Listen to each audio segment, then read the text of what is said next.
খোলা। খুলবো? অবশ্যই। গুড মর্নিং সবাইকে। তো আমি আজকে আবার চলে এসেছি নতুন একটা ব্লগ নিয়ে। তো দেখো আজকে কিন্তু হাতে চায়ের কাপ নেই, ঠিক আছে? আজকে এমনি বসে আছি, আজকে চাটা খাওয়া হয়ে গেছে অনেকক্ষণই। আর ওদিকে টিফিন বসিয়ে আমি এখানে একটু বসে আছি। আর আমি ওখানে রান্না করি, আর এখানে এসে যখন প্রচণ্ড গরম অস্বস্তি লাগে এখানে এসে বসে থাকি। তো যাই হোক, তো চলো আজকে ব্লগটা তাহলে শুরু করা যাক। পেঁয়াজ ভেজে নিয়েছি একটু, আর একটু মানে পেঁয়াজ লঙ্কা লবণ হলুদ মানে ওর মধ্যে দিয়ে ভেজে নিয়েছি। দিয়ে আলু ভাতাটা এরকম করে মাখিয়ে নেব। যা গরম, মানে আমি হাতই দিতে পারছি না। গরমকালে গরম মানে কমতেই চায় না। শীতকালে কোনো কিছু জিনিস একটু করে ফেলে রাখো, সঙ্গে সঙ্গে যেন ঠান্ডা হয়ে যায়।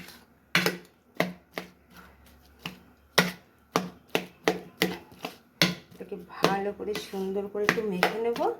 আর যেদিকে ডালটাকেও ফোড়ন দিয়ে দিয়েছি।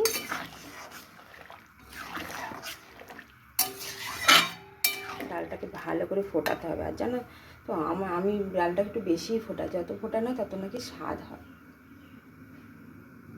মাংস নিয়েছি, মাংসটাকে ধুয়ে নিয়েছি, পেঁয়াজ কুচিয়ে নিয়েছি, এদিকে আলু কাটা আছে, এখানে টক দই আছে। আর মাংসটা জানো তো কিসে রান্না করবো? কাঠের জালে তো অবশ্যই করবো আজকে মাংস রান্না, অনেক দিন পর আজকে উনুনে রান্না করব। আর কিসে করবো চলো দেখাচ্ছি। এই তো যাচ্ছে, এই যে হাঁড়ি দেখো, এই হাঁড়িটা করে মাংস রান্না করবো। হাঁড়িটা অনেক বড় হয়ে গেছে, এত বড় দরকার ছিল না। আর ভালো করে ধুয়ে নিলাম, মা বললো ধুয়ে নিতে, আমি কোনোদিনও করিনি, এই প্রথম করছি। ওই জন্য ভেতরে একটু বালি বালি লাগছিলো, তো ভালো করে ধুয়ে নিয়েছি।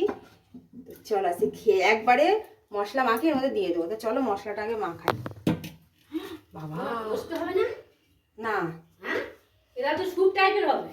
না না, স্যুপ হবে কেন? না, সেরকম কাঁচা রান্না করে স্যুপই বলে। স্যুপ হবে কেন? এর মধ্যে কষা হবে উনুনে একেবারে। হ্যাঁ, নাড়তে হবে। মাঝে মাঝে একটু নেড়ে দেবো, মাঝে মাঝে একটু দেখতে হবে কেমন তলায় লেগে টেগে যাচ্ছে নাকি। মাটি খুঁজিটা কি হলো? মাটি খুঁজতে দে দে, এদিকে দে। ওই যে মাটি খুঁজি, মাটির না কাঠের, সে বলুক তা কি আছে। কাঠে খুঁজে না দিয়ে এদিকে এদিকে এদিকে। মা আমাকে একটু হেল্প করে দিচ্ছে, কি করে করবো না করবো সেই সব বলে একটু মানে ইয়ে করে দিচ্ছে। কি বলে কি বলে বুঝলে যায়, আমি আমার মাকে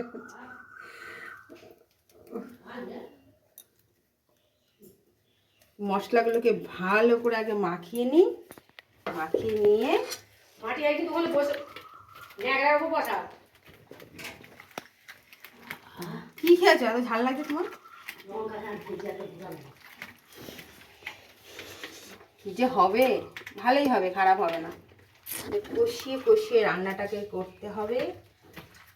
তো এর মধ্যে একটু দিয়ে দেবো সামান্য একটু কাশ্মীরি চিলি পাউডার, আর একটু দিয়ে দেবো জিরে দেবো। এবার আমাকে আবার হাতটা ভালো করে ধুয়ে নিতে হবে, কারণ আমাকে আবার মশলাটা বার করতে হবে।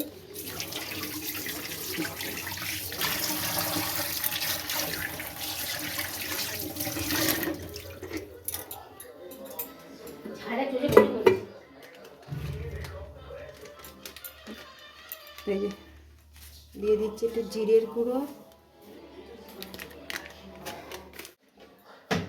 দিয়ে দেবো একটু লবণ, এবার দেবো একটু কাঁচা তেল। এদিকে উনুনটাও ধরাতে হবে, কারণ আজকে না প্রচুর দেরি হয়ে গেল। তো উনুনটা আগে ধরিয়ে দিয়ে আসি, এটা ততক্ষণ এখানে মেখে রেখে যাব। তারপরে উনুন ধরিয়ে দিয়েছি, আর জালটা খুব দেবো না, অল্প পরিমাণে দেবো, মানে আস্তে আস্তে হবে। তারপরে এখনো ভাতটাও ভেবেছি কাঠেই রান্না করবো। জায়গাটা কি ছোট হয়ে গেছে? হ্যাঁ, একটু বড় নিলে ভালো হতো। তো এখন এইভাবে মেখে এটা পড়ে থাক, আমি এদিকে উনুনটাকে ধরেছি। চল, কি বলছা? কি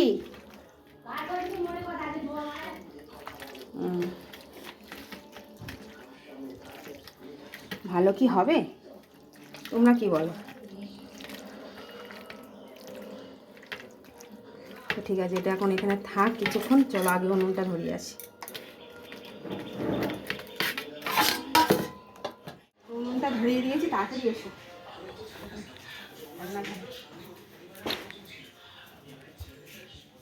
প্রচুর আগুন মানে উনুন ধরে গেছে, এত উনুন ধরা দিতে দেওয়া যাবে না বুঝলি।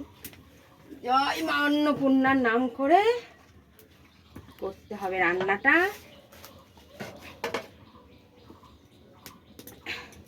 একটু জালটা কমিয়ে দিই দেখি।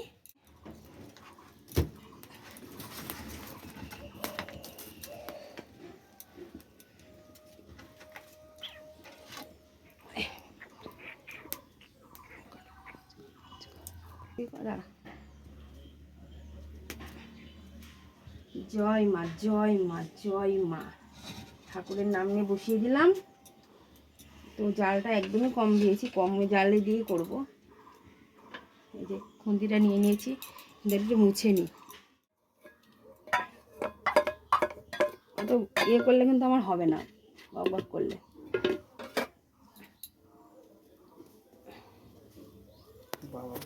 মশলা মানে একটু ফোড়ন সামান্য দিয়ে দিয়েছিলাম, যে একটু ফোড়নটা যে হয়ে গেছে, আলুটা দিয়ে দিয়েছি। আলুটা একদম লাল লাল করে ভাজা হবে না, এরা একটু নাড়াচাড়া করে তারপরে যেটা মাংসটা মাখানো আছে ওটা দিয়ে দেবো। আর এই কাঠগুলো এত জ্বলছে, একটু জাল দিলে বেশি হয়ে যাচ্ছে, আবার জাল না দিলে একদম কম হয়ে যাচ্ছে। আলুগুলো ভাজা হয়ে গেছে, এবার মাংসটা দিয়ে দিই।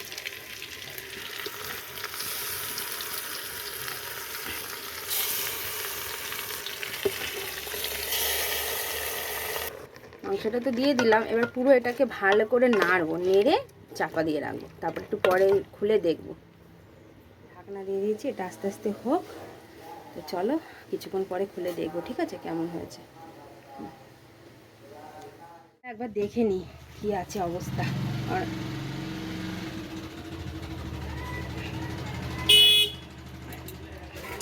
আমি একবার একটু নেড়ে দিয়েছিলাম, সেটা দেখিনি, এবার দেখি।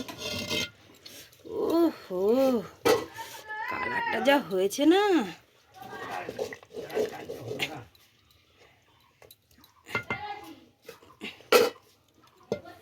হ্যাঁ। তো এটা আবার এখানে দিয়ে দেবো, দিয়ে ভাতটা বসিয়ে দেবো।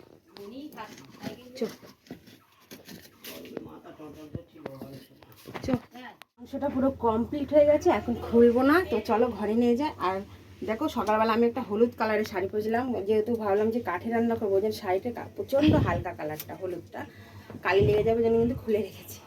তো চলো এখন ঘরে নিয়ে গিয়ে রেখে দিই, যখন খাবো তখন খুলে একবারে দেখবো। আর সত্যি গন্ধ কিন্তু দারুণ বেরিয়েছে, দারুণ।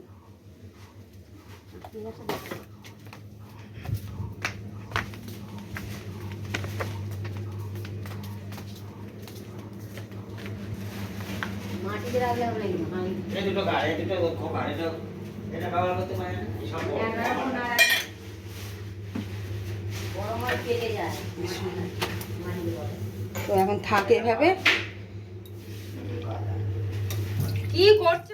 শুক্তো রান্না করেছি, প্রথমে শুক্তোটা দিয়ে দিলাম। হ্যাঁ অবশ্যই। তারপরে আনবো সেই স্পেশাল রান্নাটা। যা গরম পড়েছে না, আমি পুরো ঘেমে নিয়ে আর অস্থির হয়ে গেছে। ঠিক কাঠের জালে করেছো নাকি? হান্ডি চিকেন না কাঠের জালে না গ্যাসে করলে? কাঠেই করেছি। ও কাঠে করেছো, ইয়াস দাঁড়াও। ঠিক আছে। এই যে সেই তোমার হান্ডি চিকেন, সব মিশে একবার। একটু যদি উল্টে করতাম না, আগে কালারটা দেখো। আসো খুললাম। হ্যাঁ খুলবো, অবশ্যই।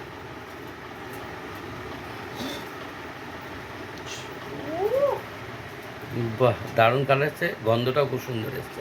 ভালো করে দেখাও, দেখা যাচ্ছে কালার? দারুণ দারুণ, একদম পরিষ্কার। খেতে কেমন হয় খেতে দেখো, শুক্তো তাহলে আমি তুলে দিচ্ছি। ঠিক আছে ঠিক আছে। গন্ধ কিন্তু হেভি বেরিয়েছে, তাই না? হ্যাঁ, খেতে কি ভালো হবে তো গো? তুমি খেয়ে দেখো না কেন? আমি রান্না করতে করতে খাবো, এটা কোনোদিনও হয়? যদি ভালো হয় তাহলে আজকে শুক্তোটা করার কি দরকার? আমার ওদিকে লোভ লাগছে। ভালো হয় তাহলে যেদিন যাইবো পার্থ দা ওরা আসবে সেদিন করবো। আগে আমি পাপাকে দিই হান্ডি চিকেন। কত ফোনে দেখছি, আমি আর করতে পারছি না। আমার ফাইনালি এরকম করলে হয়, শুক্তো করলে হয় না। শোনো না, ওটা বাদ দাও। বলছে হাঁড়িটা খুলে রাখো বাবা, খুব সুন্দর বলছে হাঁড়ি খুলে না। কি বলো তো, এটা অনেক দিন ধরে ভাবছি, বুঝলে তো করবো, কিন্তু হয়ে আর উঠছে না। তো ফাইনালি আজকে হলো। পাপা নাও খেয়ে দেখ, দিচ্ছি আরো। হ্যাঁ দাঁড়াও। না।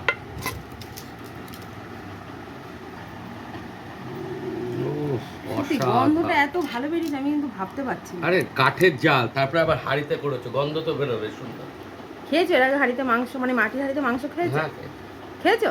খেয়েছি, বোধহয় মনে নেই। হুম। কেমন হচ্ছে বাবা, একটু বল। হাইটা রেখে দিয়ে সময় মেলার হ্যাঁ? সময় করবো। পুরো আলাদা হয়েছে, তাই ভালো হয়েছে। আবার তাহলে যখন দেখি, সবাই দেখি। আসবে মেলাতে করবো। হ্যাঁ আস্তে আস্তে দাঁড়াও একটু। সত্যিই তাই। আরে, এ মানে ওরা তর্স হয়েছে না। দারুণ হয়েছে, সেন্ট পুরো খাসির মাংসের মতো। হ্যাঁ। হ্যাঁ না? তাহলে মেলাতে দিদিভাড়া সবাই যখন আসবে, আমার একটু দীপা দাও, টিপা দাও, একটু ঝোল দাও, ঝোল দাও। তারাও দেবো তো, আমি তো মানে তুলতেই পারছি না। দারুণ হয়েছে, তাড়াতাড়ি দাও।